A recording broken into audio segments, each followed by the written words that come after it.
통해서 깨닫고 우리가 신부로서 준비될 수 있도록 같이 간절히 말씀을 사모하는 기도하겠습니다.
시편 같이 보겠습니다. 시편 56편 보겠습니다.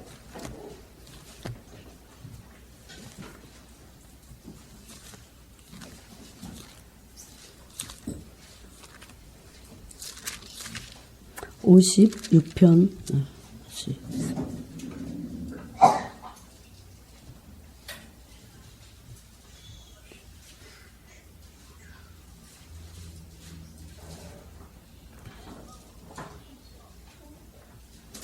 아, 8절부터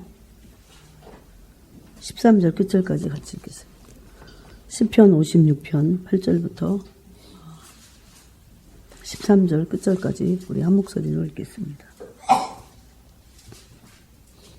8절부터 같이 읽겠습니다. 나의 유리함을 주께서 계수하셨사오니 나의 눈물을 주의 병에 담으소서. 이것이 주의 책에 기록되지 아니하였나이까. 내가 아뢰는 날에 내 원수들이 물러가리니 이것으로 하나님이 내 편이심을 내가 아나이다. 내가 하나님을 의지하여 그의 말씀을 찬송하며 여호와를 의지하여 그의 말씀을 찬송하리이다. 내가 하나님을 의지하였은즉 두려워하지 아니하리니 사람이 내게 어찌하리까. 하나님이여 내가 주께 서운함이 있사온즉 내가 감사제를 주께 드리리니 주께서 내 생명을 사망에서 건지셨습니다. 주께서 나로 하나님 앞 생명의 빛에 다니게 하시려고 실족하지 아니하게 아니하셨나이까. 아멘. 네.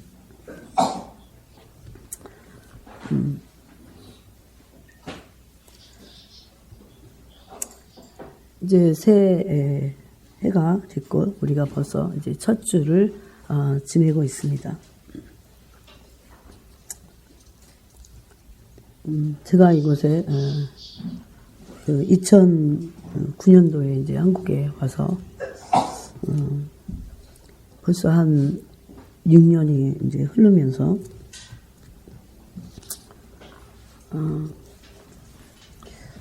저도 알지 못했던 부분에서 특별히 말씀하셨던 것이 세대에 대한 말씀이었습니다.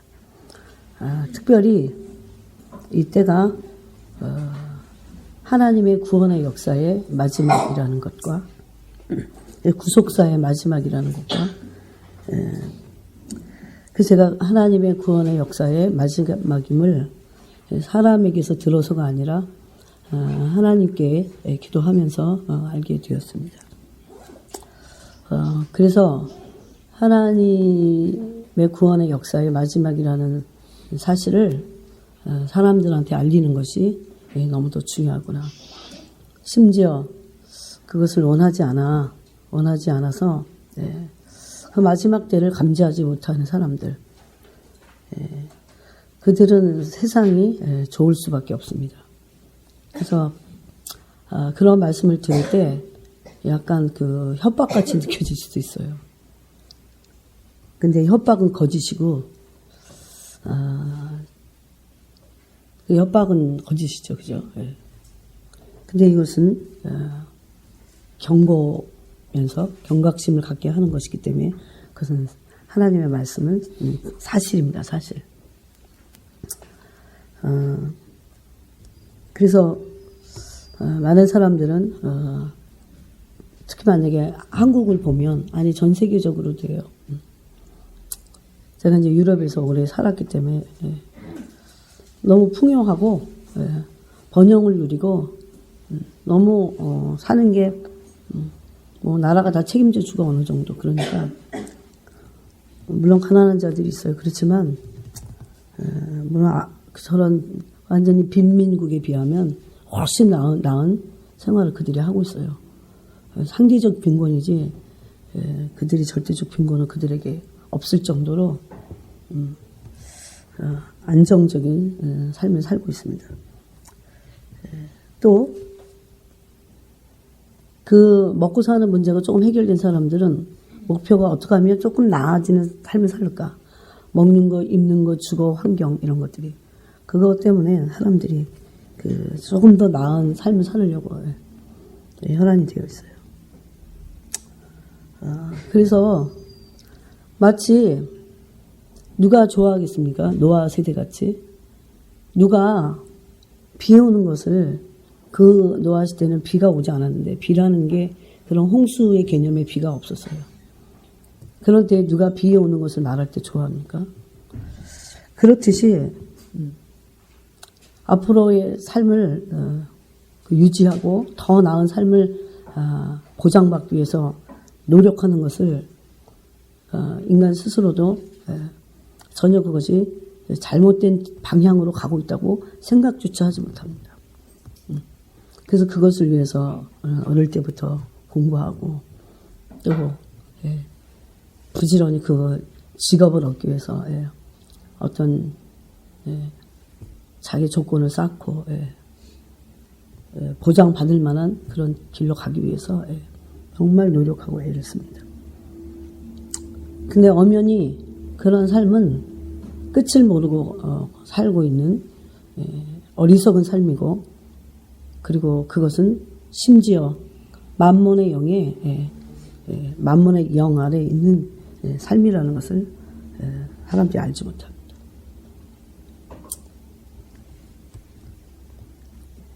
여러분, 이제 올해 2016년에는 어떤 일들을 우리가 기대할 수 있을까요? 어떤 일이 일어날 것인가?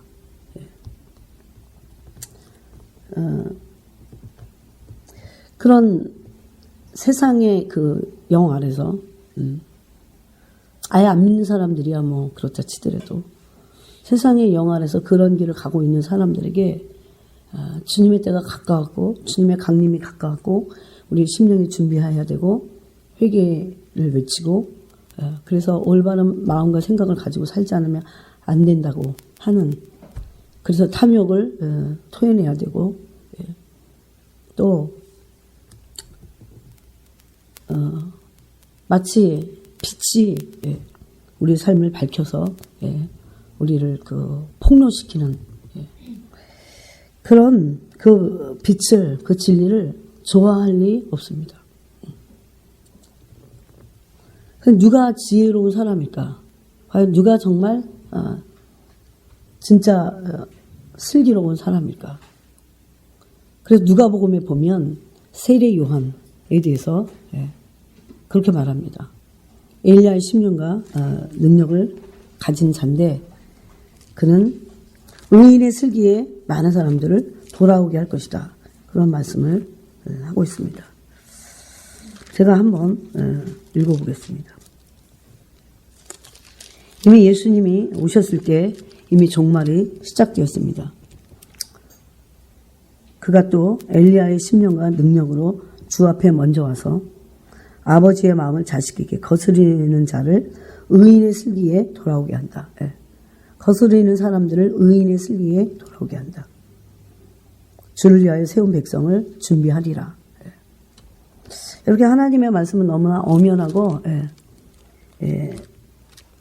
이 말씀이 지금도 아무리 사람들이 반항하고 대적하는 것 같지만 하나님의 말씀은 진리고 하나님이시기 때문에 하나님의 뜻이기 때문에 그 진리의 뜻으로 이 전 우주와 삼라만성이 지배되고 움직여지고 있다는 것을, 그래서 하나님의 말씀은 지금도 운행되고 있습니다. 그대로 되어지고 있습니다. 누가 영적인 눈을 떠서 하나님의 말씀이 어느 정도 진행되고 있는지를 알아챌 수 있을까요? 누가 하늘 아버지의 마음을 알아서 진짜 참 아들이 돼서 예수님과 같이 그 아버지의 날들이 어떻게 가까우는지를 누가 알 수 있을까요? 분명히 여기는 그가 먼저 와서 어떤 아주 새로운 사람이 나타나야 될 것을 말씀하고 있습니다. 노아 시대도 노아는 이 땅에 상처받은 사람이에요. 오히려 노아가. 의인으로 이 세상을 살면서 이 세상을 볼 때 이 세상에 의해서 상처를 받은 사람이에요. 누가 이것을 알릴 수 있을까요? 하나님 아버지의 뜻이 어떻게 몇 달 동안이라도 어떻게 진행하고 있는지를 우리가 어떻게 알 수 있을까요? 우리는 그래서 누가복음 1장 17절 말씀대로 아버지의 마음을 자식에게 거스린 자를 의인의 슬기에 돌아오게 하는 그 일을 할 뿐만 아니라 내 존재가 그렇게 되어져야 합니다. 그래서 스스로 주를 위해서 세운 백성을 준비시키는 일뿐만 아니라 내가 준비되어져야 합니다. 그래서 마지막 시대는 세례 요한같이 엘리야의 심령과 능력을 가진 자들이 바로 진짜 성도들이라는 것을 아셔야 됩니다. 근데 그 세례 요한의 삶은 어떤 사람입니까? 완전히 구별된 삶. 그게 15절의 말씀입니다. 그가 주 앞에 큰 자가 되며 포도주나 곡한 술을 마시지 아니하며, 그건 단순히 술 얘기만이 아니에요. 세상에 짝하지 않는 자들, 세상과 전혀 무관한 사람들을 말합니다. 세상에 살고 있지만 세상에 속하지 않은 사람들을 말하고 있습니다. 즉 구별되고 거룩하고 하나님을 경외하는 삶을 사는 사람들을 말씀하고 있습니다. 또 그는 구별될 뿐만 아니라 성령의 충만함을 받은 자다, 이렇게 말씀하고 있습니다. 작년보다 올해 더 주님의 때가 가까워졌습니다. 만약에 우리가 하나님의 때가 가까움을 여러분의 삶의 현장에서 느끼지 못한다면 우리는 나도 모르는 사이에 빗나가게 될 것입니다. 하늘 아버지가 작년보다 올해 어떤 것을 준비하고 계시나, 영혼들을 위해서 무엇을 준비하고 계실까? 다시 시편 56편으로 가보겠습니다.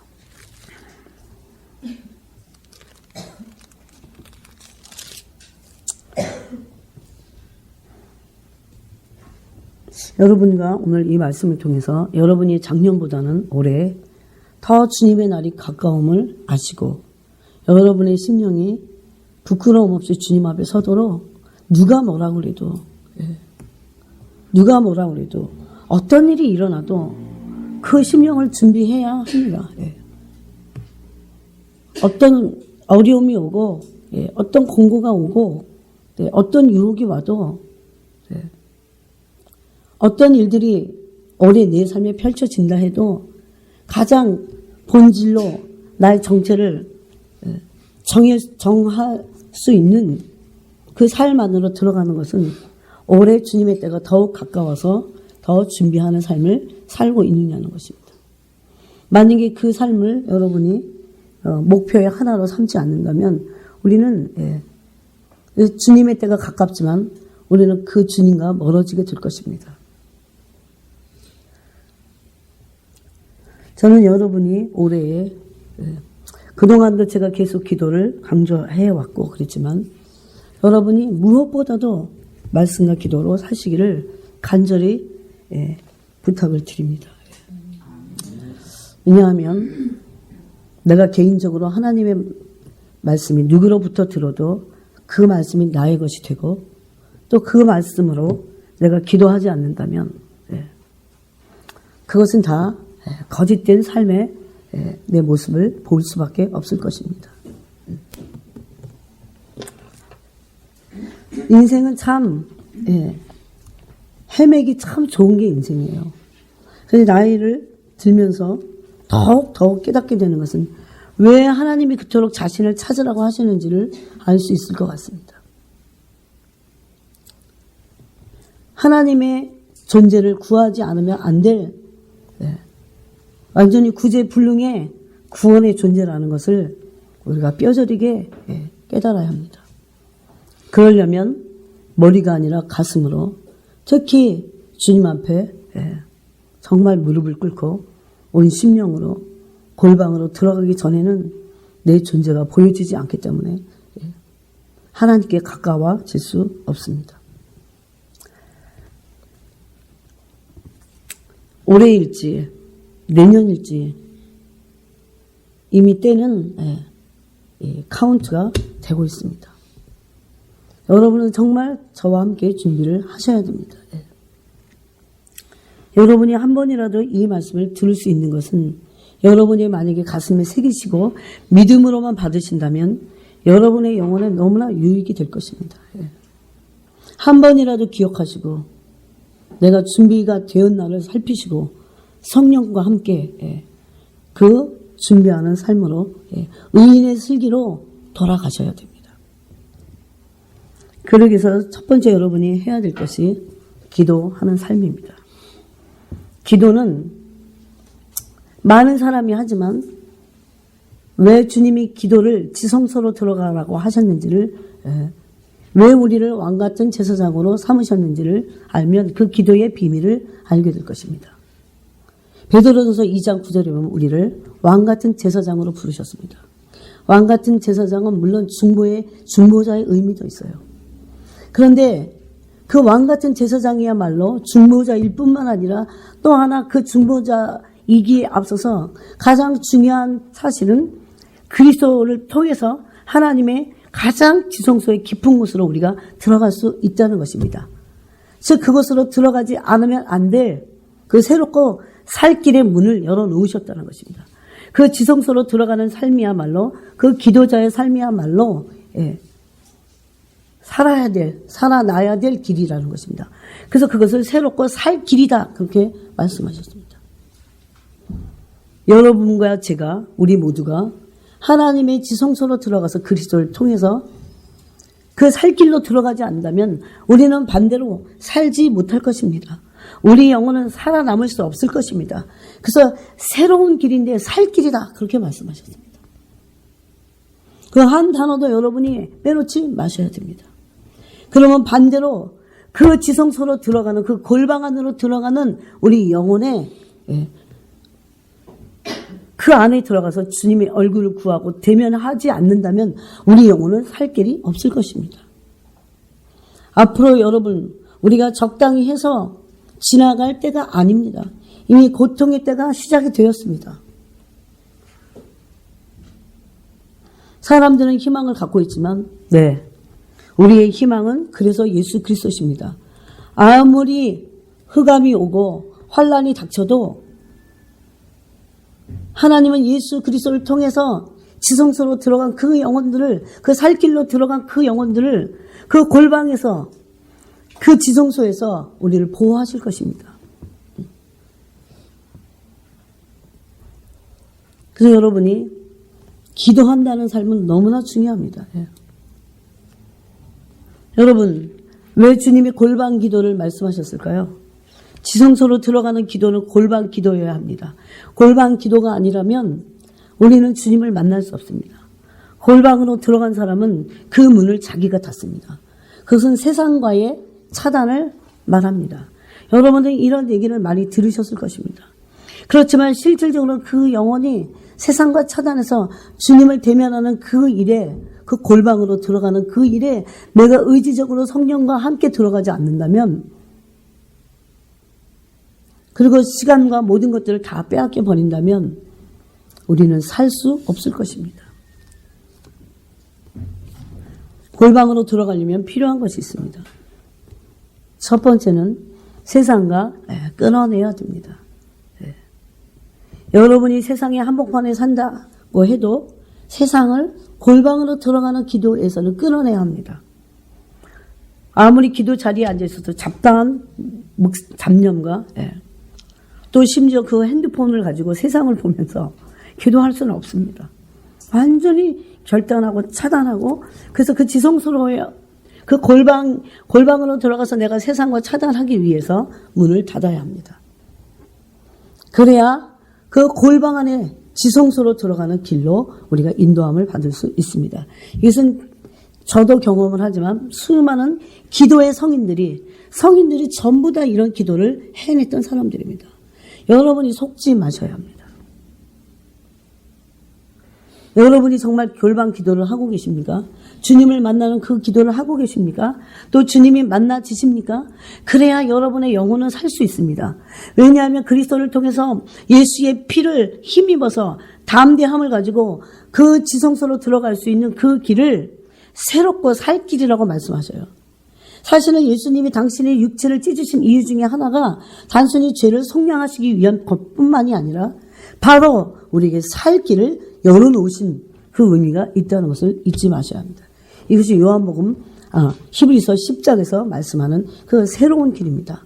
이제 예수 그리스도를 통해서 들어가는 길, 새로운 길입니다. 이제 예수 그리스도를 통해서 들어갈 수 있는 살 길입니다.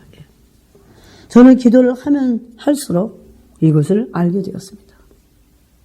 왜 사람들이 왜 그렇게 많은 영혼의 문제를 가지고 있는지. 분명히 주님은 새롭고 살 길이다 말씀하셨어요. 이제는 우리 스스로가 들어갈 수 있는 길이에요.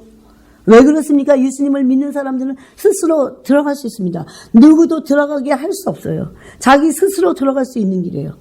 왜 그렇습니까? 예수 그리스도를 믿는 사람에게는 이 문이, 이 길이 열려있기 때문이에요. 언제 주님이 그 문을 열으셨습니까? 당신의 육체를 십자가에서 찢으실 때 휘장과 함께 그 문이 열린 것입니다. 이것이 히브리서 10장의 말씀이에요. 여러분은 정말 그렇게 믿으십니까? 내 스스로 예수님을 믿는 내 존재는 얼마든지 들어갈 수 있습니다. 먼저는 그렇게 들어가려면요, 자기 심령 안에 들어가야 합니다. 하나님은 때로 자기 심령 안에, 내 진실 안에, 자기 심령 안에 들어가게 하기 위해서 자기를 찾아야 돼요, 우선은. 그래서 하나님은 우리에게 고난이라는 것을 허락하십니다. 고난 앞에 많은 사람들은 일단은 아프다는 것 앞에는 진실해져요. 네. 남을 고통스럽게 하는 범죄자도 자기의 고통 앞에서는 진실해져요. 여러분, 고난이 얼마나 신비인 줄 아십니까? 그래서 고난은 엄청난 신비예요. 사람들이 마귀로부터 속아서 그렇지 고난은 엄청난 신비예요. 그 자기의 고통 앞에 사람은 진실될 수 있어요. 그러면 자기 속으로 들어가집니다. 그것이. 그러고 나서 바로 믿는 사람들은 그 심령의 깊이에 있는 그 골방 안으로 자기를 들어밀 수 있어요. 그래서 바로 그 주님을 만나는 그 지성소로 들어갈 수 있다는 것입니다. 여러분, 올 한 해 너무 고난을 피하려고 하지 마시기 바랍니다. 오히려. 그럼 마귀는 우리를 망가뜨리려고 할 것입니다. 피하고자 싫어하는 우리를 망가뜨리려고 할 것입니다. 와서 생각과 마음을 혼란스럽게 할 것입니다.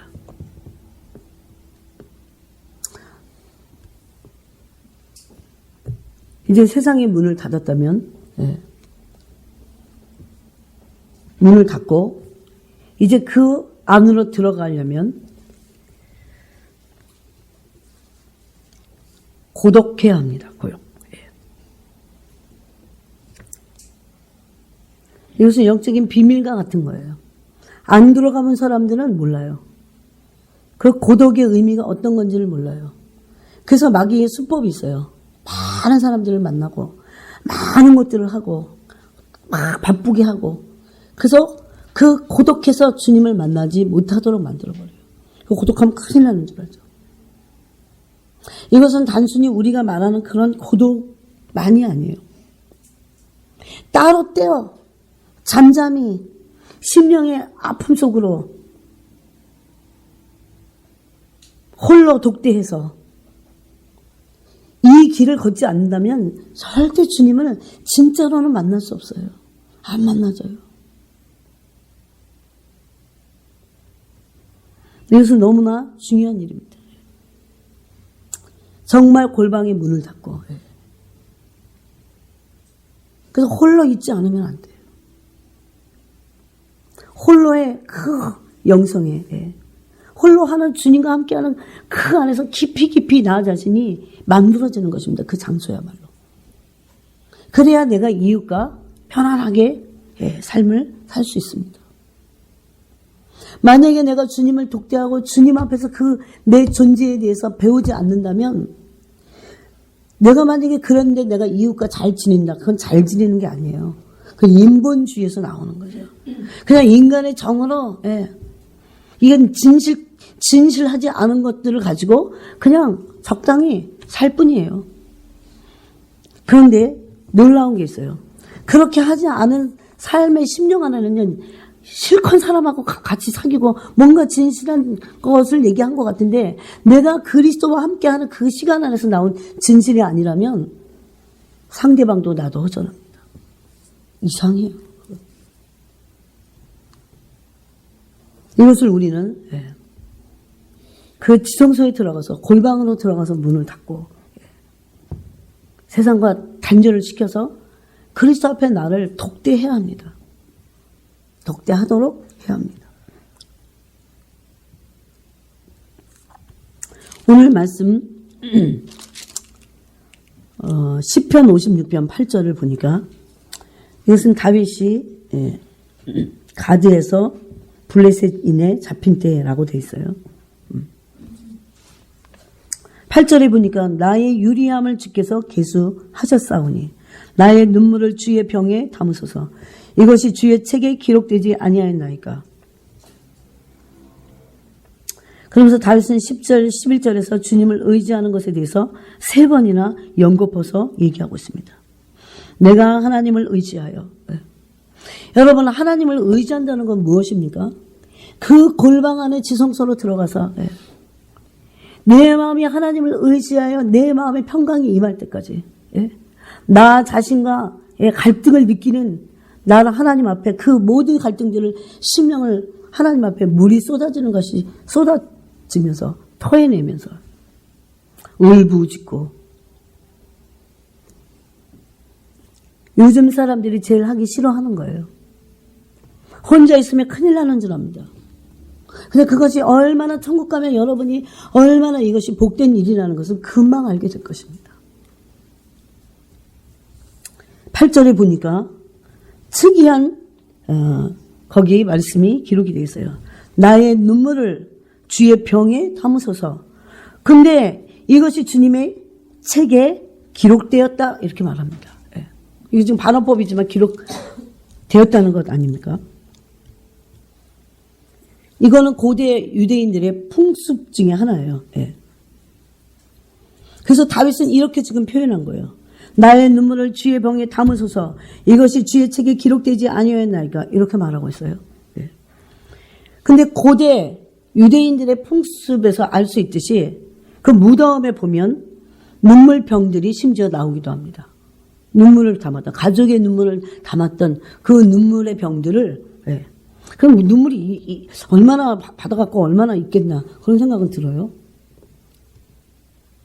근데 그만큼 이게 중요하니까, 그죠? 간에서 나오고 막, 속이 깊은 데서 나오는, 여러분, 눈물이 그냥 나옵니까? 그럴 때 그 눈물들을, 진짜 유대인들은 근데 눈물이 많아요. 정말 눈물이 많습니다. 아마 유대인같이 많은 눈물을 흘린 민족도 없을 것입니다. 근데 이게 참 서로 맞물리는 게 한국 사람도 눈물이 많은 편이에요. 저는 외국 사람들하고 살아봤어요. 잘 안 울어요. 근데 진짜들은 울어. 진짜들은 울어요. 나는 그 사람들이 무릎 꿇고 기도하는 걸 잘 못 봤어요. 근데 진짜들은 무릎을 꿇어요. 정말 꿇어요. 그리고 앉자마자 막 웁니다. 오히려 요즘에 눈물이 없어졌어요. 한국 교회 안에. 그 무덤을 발견해 보면 눈물병들이 나와요.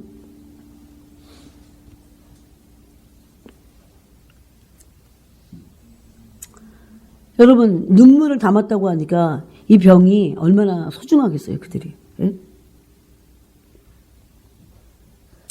여기에는 이제 여러 가지 추억거리가 있는 거예요. 무슨 정말 고통과 슬픔 뭐 이런 것들을 다 그 받아냈던 그런 의미가 있는 이 눈물병이 있다니까요. 우리는 이게 문화적으로 이게 참 안 맞죠. 아니 그런 병을 왜 도대체 어쩌고 눈물이 그게 다 마실까 이런 생각하잖아요. 말라서 얼마나 꽉 차지 않으면. 예. 그래서 이것을 그 사람의 눈물병을 이 무덤에 장사 지을 때 같이 넣어버려요. 그것을 지금 다윗은 시편 56편 8절에서 나의 눈물을 주의 병에 담으소서. 이런 그런 풍습에서 이것을 초월해서 지금 어떻게 하라고 돼 있어요? 하나님 내 눈물을 기억하시고 영원히 잊지 않으신다는 거죠, 하나님은. 그래서 주의 병에 담으소서 그래요. 그냥 무슨 풍속대로 사람이 눈물 병에다 담는 그런 얘기를 지금 하고 있지 않은 거예요. 그죠? 예. 주님의 병에 담아서. 근데 더 놀라운 표현은 이것이 주의 책에 기록되지 않았습니까? 인생은 결코 평탄하지만은 않습니다. 근데 우리는 그것을 두려워할 이유도 없습니다, 사실. 네. 또 한국은 남자들이 울면 안 돼. 아닙니다. 다윗이 얼마나 많이 울었게요? 다윗은 정말 많은 눈물을 요가 뜨는 정도로 울었어요. 회개도. 네. 남자답지 않다고 말하는 것은 잘못된 겁니다. 그래서 많은 응어리들이 남자들에게 있어서 그것이 분노로 폭발하게 하잖아요. 나중에 그것들이 막 가정을 파괴하게 하잖아요. 주님 앞에서 많이 울어야 됩니다. 그 더 외롭게 처절하게 그 골방 안으로 들어가서 문을 닫고 지성소에서 주님과 독대하면서 많이 울어야 됩니다. 그래서 첫 번째로 주님의 기념책에 여기 주의 책에 기록되어 있어요. 주의 책에 기록된 첫 번째가 눈물병이에요. 주님의 병이에요. 그 눈물, 그것을 주님이 책에 기록했다는 거죠. 눈물을. 어떨 때는 이런 사실을 모른다면, 운 것이, 울고 나면 속은 시원하지만, 크게 내 삶을 확 바꿔주지도 못할 수도 있어요. 그렇지 않습니다. 물로 씻어, 말씀으로 깨끗하게 하는 그런 삶 안을 들어가기 위해서라도 우리 울어야 됩니다. 그 주님의 지성소 안으로 깊이 심령의 깊은 곳, 가슴만이 아니고 내 육체로는 마치 창자 속에서 우러나오는 그런 기도가 쏟아지기 위해서 내 영혼의 깊은 곳에 쏟아지는 거예요. 다 토해내야 합니다. 그런 시간 없이 여러분 내가 만들어지지 않습니다. 그 기간은 제가 말하는 게 아니고 너무나 성경적인 거예요.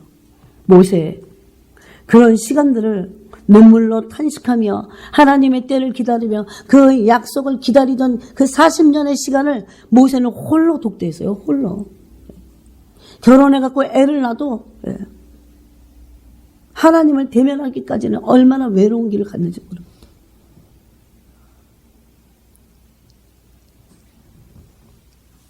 여러분 요셉 보십시오. 17세에 목숨이 건졌지만 종이 되어버렸습니다. 그래서 얼마나 많이 그가 하나님 앞에서 울었겠습니까? 눈물로 씨를 뿌리시기 바랍니다. 그러려면 골방으로 들어가야 합니다. 그런 시간 없이 요셉도 13년간을 그런 기간을 보냈습니다. 시간이 지나가면 갈수록 이 지성소로 들어가서 골방으로 들어가서 아무도 알아줄 필요를 못 느껴요. 나중에는 정말 그런 시간에 쏟아짐 없이 안 됩니다. 여러분이 스스로 속지 마셔야 합니다. 이것이 만약에 그러지 않았다면 하나님은 그냥 모세를 못 때문에 그 오랫동안 그렇게 놔두셨을까요? 정말 그곳에서 내 존재의 밑바닥을 보고 내 존재의 무능함을 보고 내가 어떤 존재인지 정말 완전히 한계의 극한에 있는 존재라는 그 인간의 존재의 한계를 보고 얼마나 내 실력이 하찮은 건지 내 존재의 한계를 보고 나의 건강이 얼마나 미미한 것인지 나의 인내가 아무것도 얼마나 없는 것인지 내가 얼마나 완전히 사랑이 없는 존재인지를 보기 전에는, 그래서 그분으로부터 그 기름을 받기 전에는 우리 존재가 만들어지지 않습니다. 이 마지막 시대에 하나님은 그런 사람들이 바로 예배자라고 하시고 찾고 계십니다. 왜 그들이 예배자일까요? 하나님이 예수님을 통해서 요한복음 4장에서 예배자를 찾는다고 하셨을 때 그 예배할 때가 오나니 바로 이때라 그럽니다. 이때. 이때는 언제입니까? 지금이란 소리예요. 여러분은 지금을 계속 살아가고 있어요. 현재를 살아가고 있어요. 어떻게 보면 과거가 아니고 현재를 계속 살 겁니다. 그죠? 지금이라고 하는 그 하나님의 시간의 현재를 여러분은 계속 살아갈 것입니다. 그때예요. 그 지금이라고 하는 항상 현재, 내가 일을 하든 공부를 하든 무엇을 하든 사업 현장에 있든 아니면 집에 그냥 처박혀 있든지 간에 그때가 곧 이때라. 그때가 예배할 때예요. 그때가 지성소로 들어갈 때라는 거죠. 하나님을 독대하고 만날 때라는 거죠. 그런데 여러분이 아무 때나 그 지성소로 아무나 들어가지는 않습니다. 그 지성소로 여러분이 진짜 아무 때나 들어가기 위해서는 따로 떼어서 주님 앞에 시간을 들여서 내가 부르는 시간을 그 골방에서 주님과 독대하면서 내 존재의 한심함, 내가 어떤 존재라는 것을 볼 수 있는, 눈에 보이는 것 말고요. 그런 완전히 홀로 주님만을 만나는 그 시간을 갖지 않는다면 우리는 지성소로 들어가지지 않을 것입니다. 여러분 언젠가 천국 가서 후회하지 마시기 바랍니다. 그 시간들이 나를 만들어내는 것입니다. 그때 누가 만드십니까? 성령께서 나를 만드는 시간을 여러분이 따로 떼어내는 것입니다. 그것이 바로 신부의 영성이에요. 왜 신부가 은밀한 처소로 인도함을 받습니까? 주님을 독대하기 위한 거예요. 왜 그렇게 은밀한 처소와 그 시간이 필요합니까? 사랑을 나누기 위해서. 여러분 신랑 신부가 은밀한 처소에 누구도 거긴 끼어들 수 없습니다. 남편도 아내도 누구도 어떤 일도 사업도 어떤 것도 주님을 독대하는 그래서 거기서 내 심연의 인간의 존재의 한계를 흔들리는 나를, 아무것도 아닌 나를, 뭐라고도 말할 수 없는 나를, 하나님의 존재 앞에 있는 나를, 그 어마어마한 산과 같은 그분 앞에 초라한 나를 이게 사실이에요. 그 나를 발견하고 그 나를 보기 전에는 나는 만들어지지 않습니다, 여러분. 그래서 그분의 사랑만이 필요하다는 거. 그분의 사랑으로 그분을 생명같이 내 존재의 한계를 진짜 절감해야 그분을 생명같이 붙잡습니다. 생명같이 붙잡는 거 아세요? 왜 이분 없이 난 죽는구나. 이분 없이 난 살 길이 없구나. 내가 곧 죽겠구나. 그게 바로 사슴이 신의 문을 찾기에 갈급함 같이 내 영혼이 주를 찾기에 갈급한 그 상태예요. 글로 들어가지지 않기 때문에 때로 하나님은 우리 삶에 어떨 때 획을 그을 만한 고통을 막 주십니다. 왜? 진실된 자기 안으로 들어가라고. 그러지 않아요, 사람들. 하나님 아버지가 너무 안타까워하십니다. 극과 고통의 문제는 하나님에게 아무것도 아니잖아요. 진짜 주님이 우리에게 무엇을 원하십니까? 심령을 갈갈이 찢어내서라도 다 토해서 완전한 절망 가운데 들어가도 괜찮습니다. 사실 내가 실패해서 아무도 나를 대면해 주지 않는, 나를 다 떠나도 상관없습니다. 주님 앞에. 사실 내가 생명이 위험에 경각에 느껴질 정도로 내 육체가 다 망가져도 상관없습니다. 사실. 그래서 어떨 때는 침상에 던져버리시는 거예요, 주님이. 뭐 때문에 그러십니까? 왜 우리를 고독하게 하십니까? 고독해야 돼요. 시간을 내서 따로 떼서 그 성소 안으로 들어가게 하시기 위해서. 그 기도 없이 그 앞에 주님이 만들어주시는 그 나의 시간 없이 내가 될까요? 안 됩니다, 여러분. 바로 그가 지금 이때라 예배할 때라. 과거 이스라엘의 제사도 지성소로 들어갈 때가 진짜 제사였어요. 그날이 진정한 안식일이었어요. 그런 시간을 요셉은 헬스로도 13년을 보냈습니다.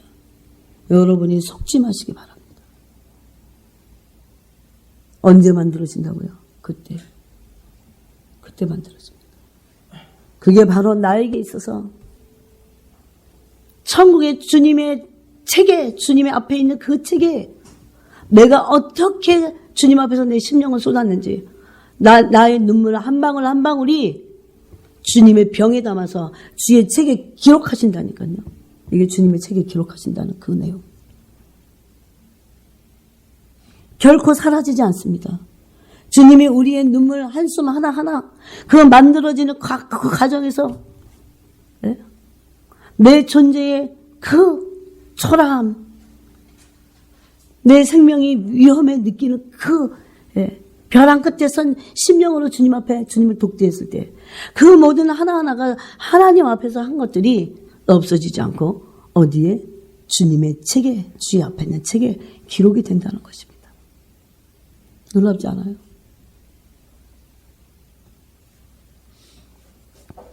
그런 시간을 여러분에게, 오늘이 제가 설교의 마지막이라면 여러분에게 그렇게 말씀드리고 싶어요.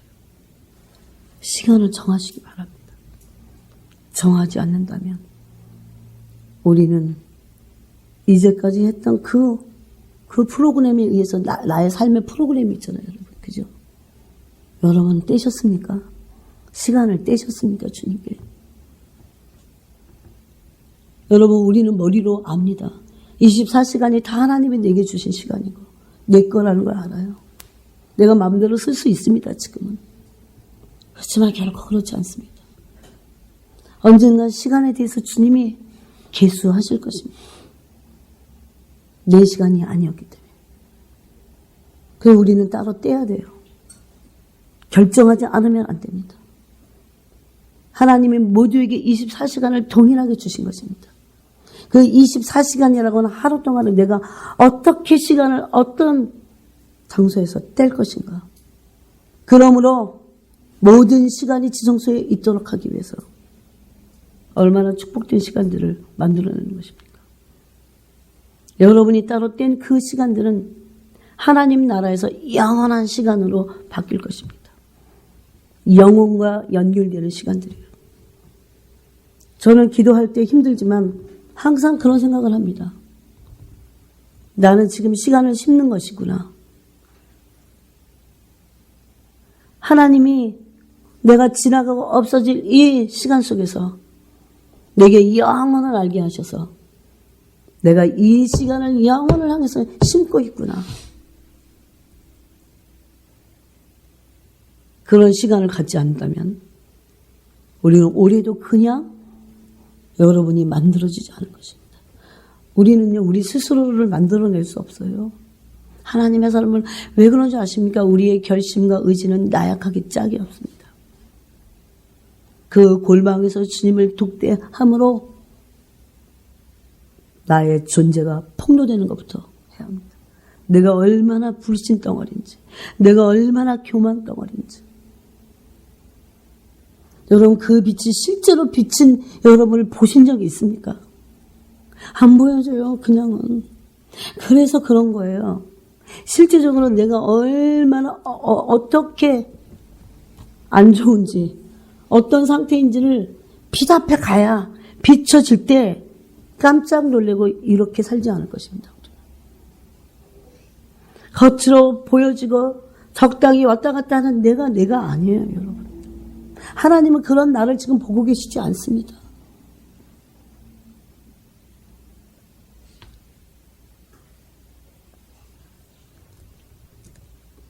오늘 이 말씀으로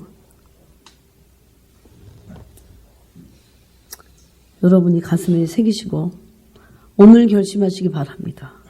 기도하시면서. 아무리 바빠도 그럴 수는 없습니다. 주님께 따로 그래서 주님이 아무것도 못하게 하실 때는 어떻게 하시겠어요?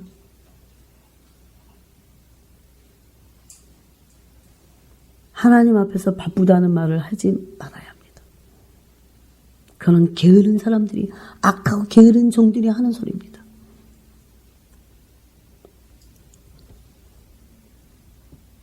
그 만들어지는 시간을 통해서 하나님 우리 모두를 처음 하나님의 아름다운 통로로 이 마지막 시대에 구석사이의 마음을 함께 하길 원하세요.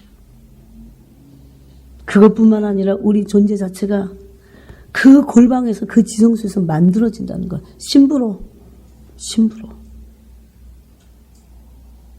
우리가 생각한 것보다 훨씬 준비되어야 될 게 많다는 것을 아셔야 돼요.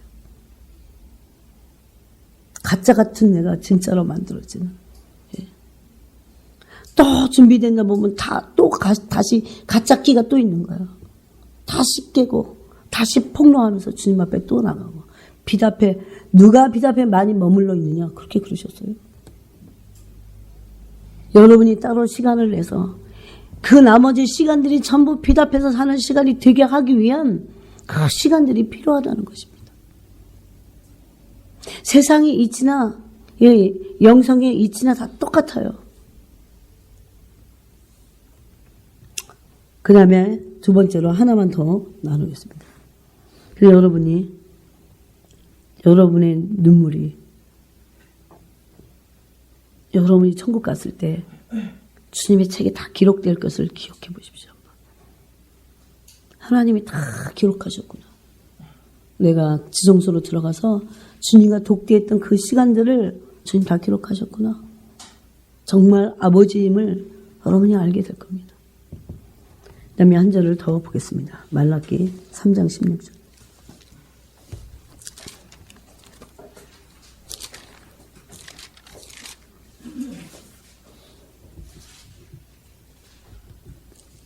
(16절을) 같이 읽겠습니다. 시작. 그때에 여호와를 경외하는 자들이 피차에 말하며 여호와께서 그것을 분명히 들으시고 여호와를 경외하는 자와 그 이름을 존중히 여기는 자를 위하여 여호와 앞에 있는 기념책에 기록하셨느니라. 예. 하나님의 기념책에 기록하신다는 구절이 몇 구절 있어요. 근데 오늘 이 두 구절만 찾아볼 거예요. 이제 찾아봤어요. 여러분, 우리가 어떻게 하나님을 경외할 수 있습니까? 어떻게 정말 그 이름을 존중히 여길 수 있습니까? 내가 어떻게 나의 삶의 모든 곳에 하나님을 경외하지 않고 하나님을 존중히 여기지 않던 그런 무너진 것들을 어떻게 다시 일으켜 세울 수 있습니까? 하나님을 만나기 전에는 안 돼요. 한 번 갖고 안 됩니다. 내 존재가 갑자기 그냥 만들어지는 게 아닙니다. 에스더에게는 아하술의 임금의 마음을 사로잡기 위해서 준비하는 기간이 1년간이나 필요했어요. 네? 인간을 아련하는데도 1년이 필요했어요. 근데 그것은 영적으로 큰 의미가 있다고 했습니다. 예? 거기다가 해기가 전적으로 에스더를 도와줬습니다. 우리 오늘날 성령 세대를 살아가고 있는데 성령님이 어떤 일을 하시는지 사람들은 알지 못합니다. 단순히 자기의 어떤 은사나 아니면 은사 관리를 해주시고 아니면 성령님이 뭔가를 나를 그냥 위험한 데서 날 건져주시는 그런 어떤 도깨비 방망이 같은 어떤 존재로 생각해요. 그분은 하나님이세요. 진리의 영이시고요. 그리스도께 우리를 신부로 인도하시기 위해서 신부로 준비시키시는 영이세요. 그게 에스더서에 숨어있는 비밀이에요. 오늘날 우리는 그 시대를 지금 살아가고 있어요. 네? 성령님이 어느 때보다도 지금 일하실 때예요. 성령님의 그 도움, 나를 신부로 만드시는 그 도움을, 그 영의 도움을 여러분 받고 계십니까? 정말 실제로 마음이 하나님을 경외하고 그 이름을 존중해 여기는 그 신부의 마음으로 바뀌어지고 가고 있습니까? 머리로 아는 건 아무런 소용이 없습니다. 중요한 것은 내 존재가 바뀌냐는 거예요. 실질적으로 내가 하나님을 지금 경외하고 있냐는 거예요. 실질적으로 내가 여호와의 이름을 존귀하게 여기고 있냐는 거예요. 삶에서. 얼마나 이 일이 하나님을 기쁘시게 하고 귀한 일인지 이렇게 말씀합니다. 분명히 들으시고 여호와께서 누구를 들으십니까? 여호와를 경외하는 자지 피차 말하는 것을 분명히 들으시고 그 이름을 존중히 여기는 자를 위하여 여호와를 경외하는 자와 하나님의 이름을 존중히 여기는 자를 위하여 여호와 앞에 있는 기념책에 그들을 기록하시는 거죠. 이것은 두 가지의 복이 있습니다. 땅에서도 그 영광을 차지하게 될 것입니다. 하나님을 경외하는 자들을 천사가 둘러 진친다고 하셨습니다. 보호하신다는 것입니다. 여호와의 선하심을 맛보게 될 것입니다. 그들이 어디서요? 땅에서. 또 하나는 하나님의 기념책에 앞에 있는 그 책에 기록된 그들의 모든 눈물을 계수하시고 다 적어 놓으셨어요. 계수하는 날이 있을 것입니다. 또 하나님을 경외하기 위하여 그분의 이름을 존중히 여기는 날마다의 순간순간의 모든 삶의 모든 흔적들이 내가 주님을 경외한다고 누가 알아요? 내 마음속을. 주님은 아시죠. 근데 이게 다 그분에게 기록이 된다는 거죠. 하나하나 다 엄청난 일입니다. 이것이.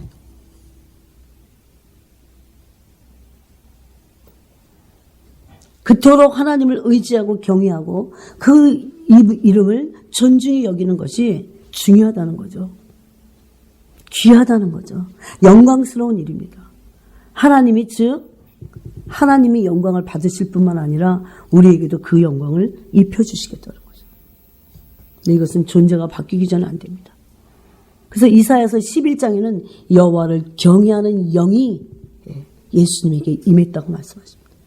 이것을 구하셔야 돼요. 하나님을 경외하는 영을 내게 부으시옵소서. 그걸 영을 구하는 사람이 허탄한 데 뜻을 두면서 그것을 구할 수 있을까요?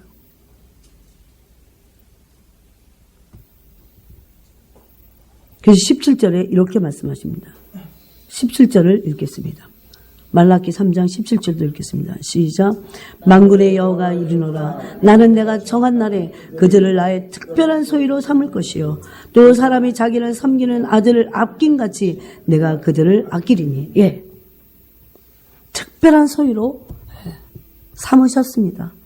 그래서 기념책에 기록하신 거죠.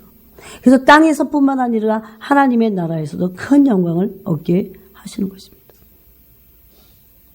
저는 여러분이 올해에 어떻게 하면 주님과 가까워질까? 그런 목표가 너무 아름답지 않아요? 무엇보다도 중요하잖아요. 어디서 누구로부터 무슨 말씀을 들은들 주님에게서 들은 그 한마디 말보다 더 소중할까요? 주님을 만나는 그 일보다 더 소중할까요? 한두 번 가지고 안 됩니다. 여러분의 삶을 정말 처절할 정도로 괜찮습니다. 외롭게 하셔도. 그래야 만나진 다음에 더 그분을 근데 안 외롭습니다. 그러므로 외로울까봐 주님을 만나는 것만 아니에요. 근데 거기서 내가 만들어진다는 거예요. 마지막 시대. 올해도 이미 카운트가 된 시간 안에 있다고 저는 믿습니다. 여러분이 믿으시든지 안 믿으시든지. 여러분 올 한 해에 어떻게 준비될지 주님께 물어보셔야 돼요. 그래서 나에 대한 계획, 모든 영혼을 한 사람 한 사람에 대한 계획을 갖고 계시잖아요. 우리 이러다가 주님 오시면 주님께 옮겨가야 돼요. 옮겨가야 돼요. 그 준비를 하셔야 됩니다. 너무나 그 무엇보다도 중요한 일입니다. 이것은.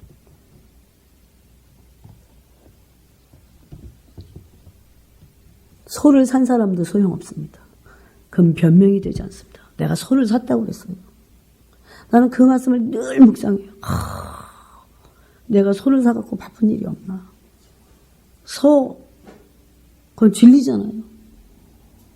안 봐주신다는 거죠. 나 결혼했어. 아내를 기쁘게 해야 돼. 안 봐주십니다. 그날을 대비하셔야 됩니다. 신랑 신부가 각자가 같이 준비를 하셔야 돼요. 왜 그렇게 말씀하셨는지 올해도 카운트되고 있다는 것을 아셔야 돼요. 우리가 준비되다가 주님 앞에 가도 할 수 없어요. 다 쓰임받지 못해도 할 수 없어요. 근데 이미 준비된 것이 쓰임돼. 하나님은 사람이 없지는 않았어요. 일꾼이 없어서 우리를 부리시려고 하는 분이 아니세요. 천배만배 그거보다 더 중요한 것이 주님을 독대하는 것입니다. 거기서 만들어지는 거예요. 이미 하나님 그러면 일하십니다. 그냥 그게 가장 큰 일이기 때문에. 가장 큰 일이라고 여러분 생각해 보셨어요?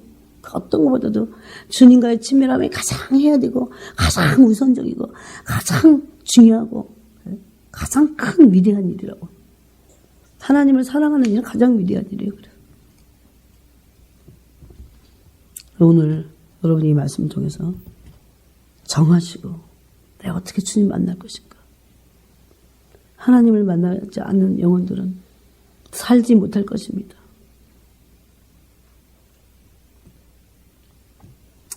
같이 기도하기 원합니다.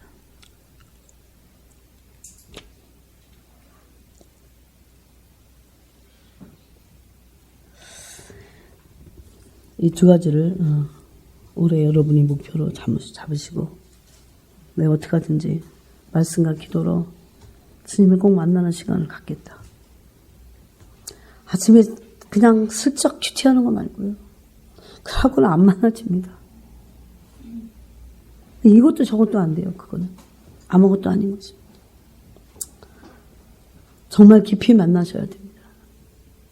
우리를 만나기 원하시는 그 아버지께 나가서 심령이 쏟아지고, 그분도 내게 뭔가 말씀하시고, 그런 시간대로 여러분이 적어도 하루에 여러분의 시간대 안에서 결심을 하셔야 돼요.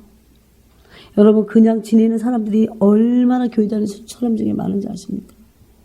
여러분 보고 숨 쉬지 말라고 그러면 난리가 날 것입니다. 숨 안 쉬는 거랑 똑같습니다. 같이 다시 한번 우리가 이 말씀을 붙잡고 기도하겠습니다.